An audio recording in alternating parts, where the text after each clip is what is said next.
Good morning. I'm Harley Schlanger from the LaRouche Organization with your daily video update for August 28th, 2023.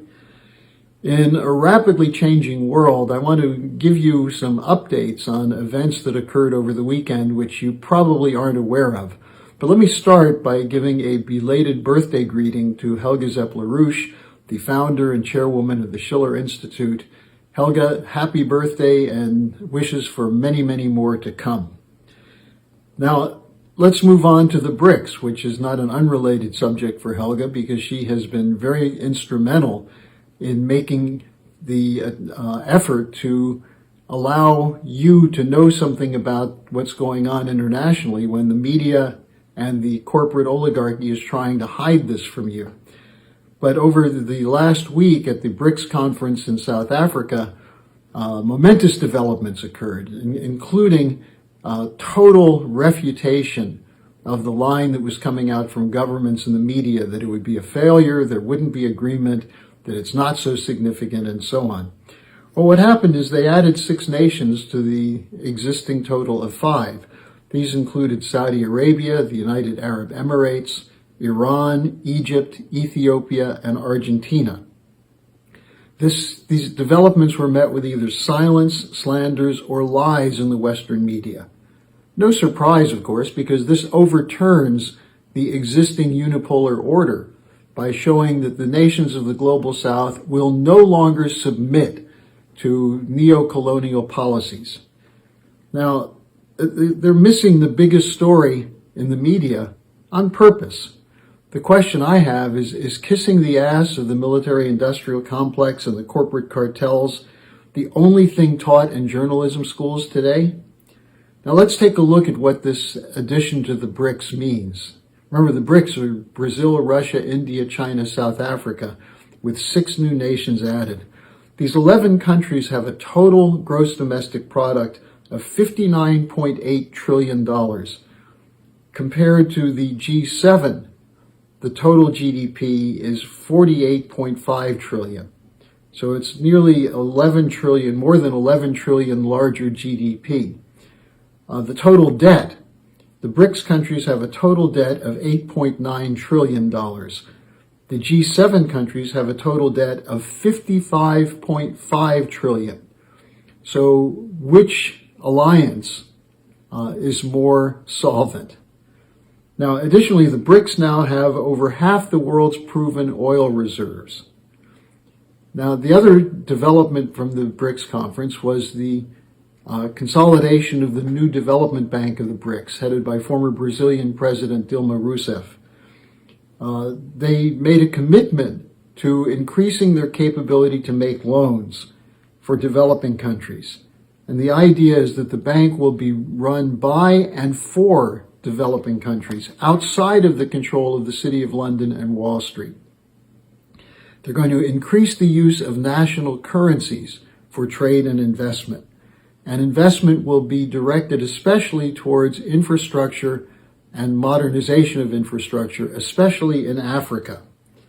Now, Biden, Blinken, and the others can sneer and attempt to denigrate this development, but they can't stop it unless they're willing to extend the number of wars, regime change operations, and destabilizations.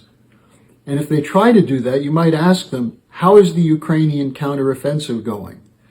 Do you really think you can afford more wars and the danger of becoming more isolated from the rest of the world? Now, the second thing that occurred over the last days is quite interesting in itself, but in this context of the upcoming presidential election, the tectonic shift in world events with the establishment of the BRICS, you have the case developing against Joe Biden, the U.S. president. Now, there were comments made by former Russian President Medvedev, which are quite interesting. Here's what he said, quote, "Biden has long become Ukraine's hostage due to his deep involvement in Ukraine." Of course, unquote, this is a reference to Biden's role in the 2014 Maidan coup that brought the current government into power, and his commitment to the war against Russia being funded and armed by NATO and especially by the U.S. Medvedev went on to say, quote, "He is involved there mentally, politically, and economically, which besides his intellectual abilities, has tied his hands entirely," unquote. He went on to say, "This is sad for the U.S. and for Ukraine, that the U.S. is sending huge numbers of soldiers to certain death." Medvedev concluded by saying that the only reason for this is, quote, "the Biden family's deepest involvement in Ukrainian schemes," unquote. This, of course, is a reference to the fact that the Biden family was directly connected to Ukraine through Biden's son, Hunter Biden's involvement with Burisma, an oil company. And this is something which is back in the news again. But let me simply add that I don't agree with Medvedev that this is the only reason for Biden's problems and for the Ukrainian schemes. It's also related to the BRICS, the development of the BRICS and the attempt to weaken Russia. But the Biden corruption is certainly a factor, and this emerged again over the weekend in an interview given by the former Ukrainian prosecutor Viktor Shokin. Biden bragged in a January 2018 television interview with the Council on Foreign Relations that Shokin was fired after he threatened to withhold U.S. aid from the Obama-Biden administration unless Shokin were fired. Shokin said of this, it is his, quote, "personal conviction that yes, this was the case. They, the Biden family, were being bribed," unquote, referring to the Burisma payments to Hunter Biden. And Shokin asked the question, "Isn't that alone a case of corruption?" unquote. Well, it is. And it's now being investigated by the Congress. The media is dragging its feet. You remember this was an issue in the 2020 campaign when Twitter came out and suppressed the story of the Hunter Biden laptop. 51 former top U.S. intelligence officials came out and said, this is Russian disinformation. Well, now it's obviously the case. It's not Russian disinformation. It's true.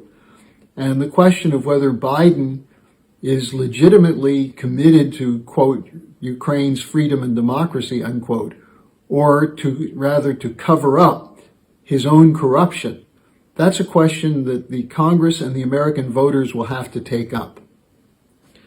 Now, the third story I want to mention is the death of the head of the Wagner PMC, Yevgeny Prigozhin, where the universal story in the West is this was a Putin hit.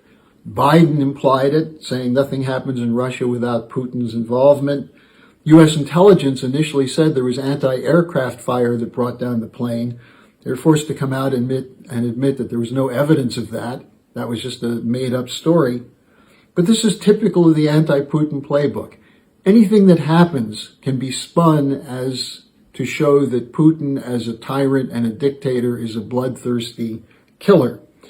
Now, there's much more to the story of this, because Wagner not only was involved in crucial battles in Ukraine around the city of Bakhmut in particular, but Wagner is playing a crucial role in defending African nations from so-called Islamic terrorist groups.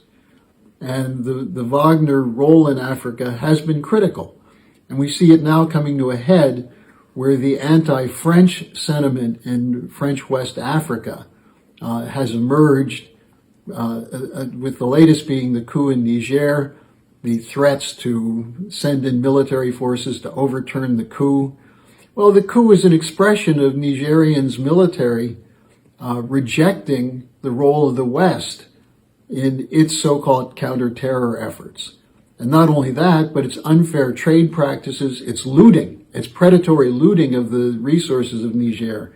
And this is, again, a part of the story of what's going on with the BRICS, why the global South is moving against the global North. But promoting the anti-Putin lie, and this is, I think, really indicative, is the lying former Prime Minister of Great Britain, Boris Johnson. Johnson called Prigozhin's death, quote, a violent liquidation, unquote. adding, quote, "I cannot think of another example of such ostentatious and uninhibited savagery by a world leader," unquote. Well, first of all, he's saying this with no evidence of any involvement of Putin or the Russian state.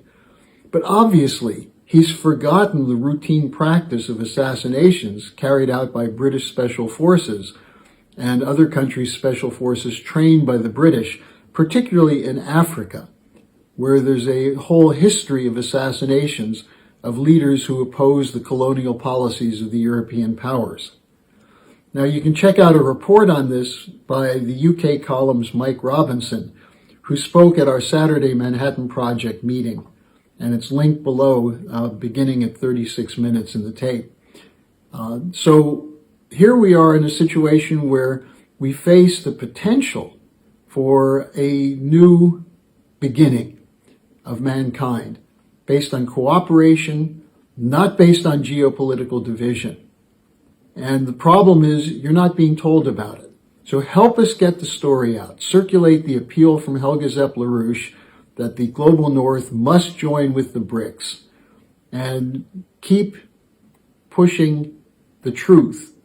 Regardless of whether your friends agree or not, sooner or later the truth will come out, and you can play a role in making sure that that happens sooner. So thanks for joining me today. I'll be back again with you tomorrow.